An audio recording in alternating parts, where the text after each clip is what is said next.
வானொலி நேயர்களுக்கு வணக்கம். இன்றைய காலை நேர தலைப்புச் செய்திகள்.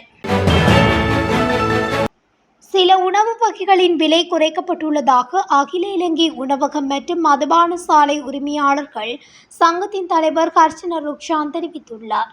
நள்ளிரவு முதல் நடைமுறைக்கு வரும் வகையில் ஃப்ரைட் ரைஸ், கொத்து மற்றும் பிரியாணி ஆகிய உணவுகளின் விலைகள் குறைக்கப்பட்டுள்ளதாக அவர் கூறியுள்ளார். இந்த உணவு வகைகளின் விலை 25 ரூபாவினால் குறைக்கப்பட்டுள்ளதாகவும் தெரிவிக்கப்பட்டுள்ளது. அத்துடன் அனைத்து வகையான சிற்றுண்டி உணவுகளின் விலைகளும் 10 ரூபாவினால் குறைக்கப்படும் என அவர் தெரிவித்துள்ளார். இந்த விலை குறைப்பை வாடிக்கையாளர்களுக்கு உரிய முறையில் வழங்குமாறு உணவக உரிமையாளர்களை கேட்டுக்கொள்வதாக அந்த சங்கத்தின் தலைவர் ஹர்ஷன ருக்ஷான் கோரிக்கை விடுத்துள்ளார். விசாரணைகளை மிக குறுகிய காலத்தில் மேற்கொள்வதற்காக மத்திய குற்றவியல் விசாரணை பிரிவு CCIB போலீஸ் திணைக்களத்தால் திறந்து வைக்கப்பட்டுள்ளது. CIDக்கு வரும் முறைப்பாடுகளை குறைக்கும் நிலைப்பாட்டில் நாம் இருக்கின்றோம். இதுவரை 60,000 முறைப்பாடுகள் கிடைக்கப்பெற்றுள்ளன. இவற்றை விசாரணை செய்வது கடினமானதாகும். அதனால் போலீஸ் மா அதிபரின் ஊடாக முறைப்பாடுகள் மத்திய குற்ற விசாரணை பிரிவு CCIB மாற்றப்படும் என பொது பாதுகாப்பு அமைச்சர் ஆனந்த விஜயபால தெரிவித்துள்ளார். பொருளாதார பிரச்சினைகளுக்கான தீர்வுகளின் ஊடாக நிலையான அமைதி மற்றும் நல்லிணக்கத்தை கட்டியெழுப்புவதிலும் தாம் உறுதியாக இருப்பதாக வெளிநாட்டு ராஜதந்திரிகளுடனான சந்திப்பில் வெளிவிவகார வெளிநாட்டு வேலைவாய்ப்பு மற்றும் சுற்றுலாத்துறை அமைச்சர் விஜித ஹேரத் உறுதியளித்துள்ளார். ஐக்கிய நாடுகள் மனித உரிமைகள் பேரவையின் 60வது கூட்டத்தொடர் எதிர்வரும் திங்கட்கிழமை ஆரம்பமாக உள்ளது.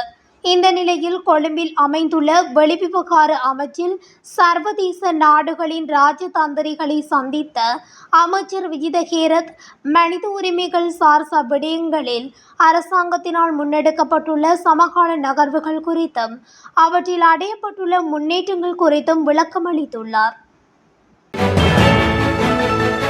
எல்ல வெள்ளவாய வீதியில் நேற்று இரவு நடந்த பேருந்து விபத்தில் காயமடைந்த அனைவரும் உயிராபத்தில் இருந்து மீண்டுள்ளதாக பதுளை பொது மருத்துவமனையின் அவசர சிகிச்சை பிரிவின் தலைவர் பாலித ராஜபக்ச தெரிவித்துள்ளார். இந்த விபத்தில் 18 பேர் காயமடைந்தனர். பேருந்தில் பயணித்த 15 பேர் உயிரிழந்தனர். உயிரிழந்தவர்களின் சடலங்கள் தியத்தலாவை மற்றும் பதுளை மருத்துவமனைகளில் வைக்கப்பட்டுள்ளது. அதற்கமைய சடலங்களை தங்காளிக்கு கொண்டு செல்வதற்காக தியத்தலாவை, பண்டாரவளை மற்றும் பதுளையுள்ள முஸ்லிம் பள்ளிவாசல்களில் இருந்து இலவசமாக வாகனங்களை வழங்க நடவடிக்கை எடுக்கப்பட்டுள்ளது. நபிகள் நாயகத்தின் பிறந்த நாளான நேற்றைய தினத்தில் பள்ளிவாசல் நிர்வாகம் எடுத்த இந்த முடிவு மிகவும் பாராட்டத்தக்கது என பலரும் குறிப்பிட்டுள்ளனர்.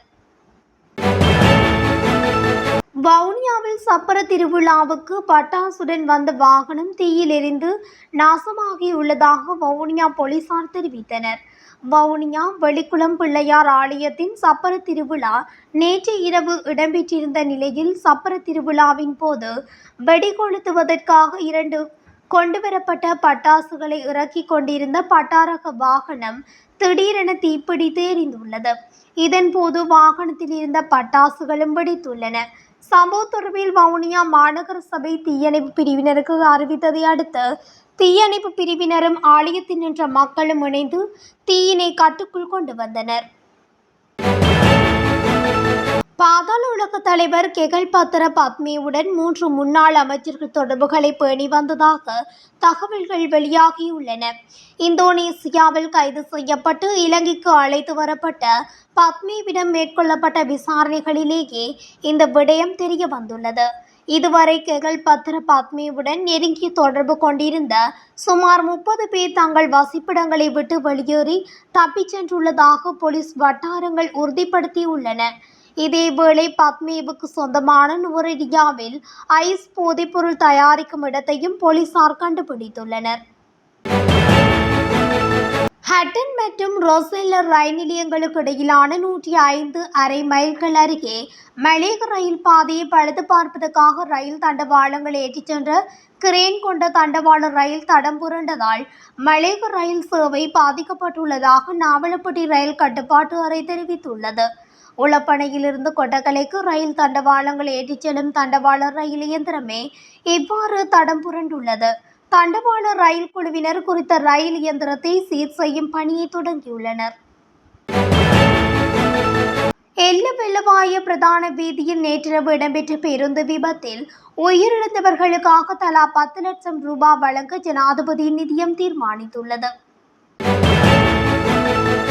மனித பேரவலத்தின் அடையாளமான யாழ்ப்பாணம் செம்மணி சித்துப்பாத்தி மனித புதைகுழியில் நேற்று மேலும் 5 மனித எண்புக்கூடுகள் அடையாளம் காணப்பட்டுள்ளது.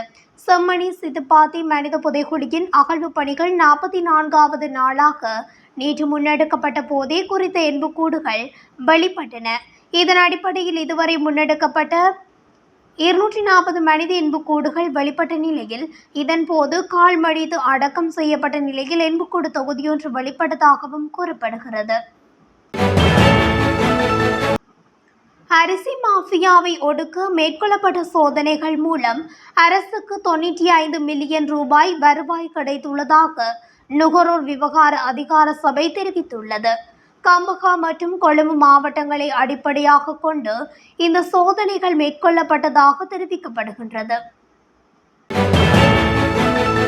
கிளிநொச்சி ஏனையின் வீதியில் பயணித்துக் கொண்டிருந்த காரொன்று வெள்ளிக்கிழமை திடீரென தீப்பற்றி எரிந்துள்ளது. கிளிநொச்சி கந்தசுவாமி ஆலயத்துக்கு அருகாமையில் பயணித்துக் கொண்டிருந்த காரை இவ்வாறு திடீரென தீப்பற்றி எரிந்துள்ளது. இந்நிலையில் காரை விட்டு சாரதி இறங்கியதனால் அவர் தீ விபத்தில் இருந்து தப்பித்துள்ளார். பின்னர் அங்கிருந்தவர்கள் தீயணைப்பு பிரிவுக்கு அழைப்பு மேற்கொண்ட போதும் அங்கு ஊழியர்கள் இல்லை என தெரிவிக்கப்பட்டுள்ளது. இதுகுறித்து கிளிநொச்சி போலீசாருக்கு தகவல் வழங்கிய நிலையிலும் போலீசார் தீயை அணைத்த பின்னரே அந்த பகுதிக்கு வந்ததாக தெரிவிக்கப்படுகிறது. தீயணைப்பு பிரிவானது 24 மணி நேர சேவையை வழங்க வேண்டிய கடப்பாடு உள்ளது. பாரிய தீ விபத்துகள் ஏற்படும் பட்சத்தில் தீயணைப்பு பிரிவு இவ்வாறு அலட்சியமாக இருந்தால் பாரிய அனர்த்தங்கள் ஏற்படக்கூடிய வாய்ப்புகள் உள்ளது. போலீசார் மற்றும் தீயணைப்பு பிரிவினர் உரிய நேரத்துக்கு சம்பவ இடத்துக்கு சென்று தமது கடமையை சரிவர ஆற்ற வேண்டும் என பிரதேச மக்கள் கோரிக்கை விடுத்துள்ளனர். நாடளாவிய ரீதியில் கடந்த 5 நாட்களில் மேற்கொள்ளப்பட்ட விசேட சுற்றி வளைப்பில் 48,925 கஞ்சா செடிகளுடன் 29 சந்தேக நபர்கள் கைது செய்யப்பட்டதாக போலீஸ் தலைமையகம் தெரிவித்துள்ளது. அதே நேரம் கடந்த 5 நாட்களில் ஏனைய போதைப் பொருட்களுடன் 3027 பேர் கைது செய்யப்பட்டுள்ளதாகவும் கூறப்படுகிறது. வட்டவளையில் நேற்று முச்சக்கர வண்டியொன்று வீதியை விட்டு விலகி 50 அடி பள்ளத்தில் கவிழ்ந்ததில் 2 குழந்தைகள் உட்பட 3 பேர் காயமடைந்தனர். விபத்து நடந்த நேரத்தில் கம்பளையில் இருந்து ஹட்டன் நோக்கி வாகனம் பயணித்ததாகவும் போலீசார் தெரிவித்தனர்.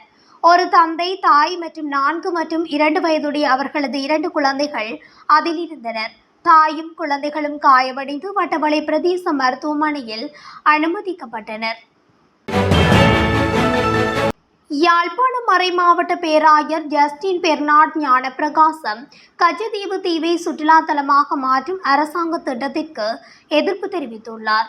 யாழ்ப்பாணத்தில் ஊடகங்களிடம் பேசிய அவர், கச்சதீவு இலங்கை மற்றும் இந்திய கடற்தொழிலாளர்கள் தொடர்ந்து சென்று வழிபடும் புனித தலமாக இருப்பதால் அதனை சுற்றுலா தலமாக மாற்றுவது மதத்திற்கு அவமரியாதையாகும் என்று சுட்டிக்காட்டியுள்ளார். இதன்படி அரசாங்கத்தின் முயற்சி மத மற்றும் சமூக உணர்வுகளை புண்படுத்தும் அபாயம் உள்ளதாக மறைமாவட்டம் எச்சரித்துள்ளது. இந்த நிலையில் ஜனாதிபதி அனுரகுமார் திசாநாயக்க அண்மையில் திடீர் விஜயம் மேற்கொண்டு கச்சதீவு சென்றார். அவர் அங்கு உள்ள செயின்ட் அந்தோனியார் ஆலயத்தையும் பார்வையிட்டிருந்தார்.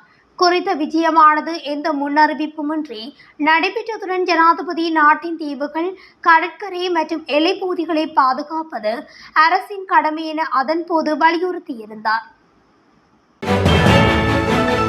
படுவத்த பிரதேசத்தில் உள்ள வீடொன்றில் நேற்று 74 வயது மூதாட்டியொருவர் கொலை செய்யப்பட்டுள்ளார். குறித்த மூதாட்டி உயிரிழப்பதற்கு முன்பு அருகில் உள்ள மதக்கூடத்தில் இருந்து இழுத்துச் செல்லப்பட்டதாக ஹக்மன போலீசார் தெரிவித்தனர். உயிரிழந்த மூதாட்டியின் சடலம் மாத்தளை வைத்தியசாலையின் பிரேத அறையில் வைக்கப்பட்டுள்ளது.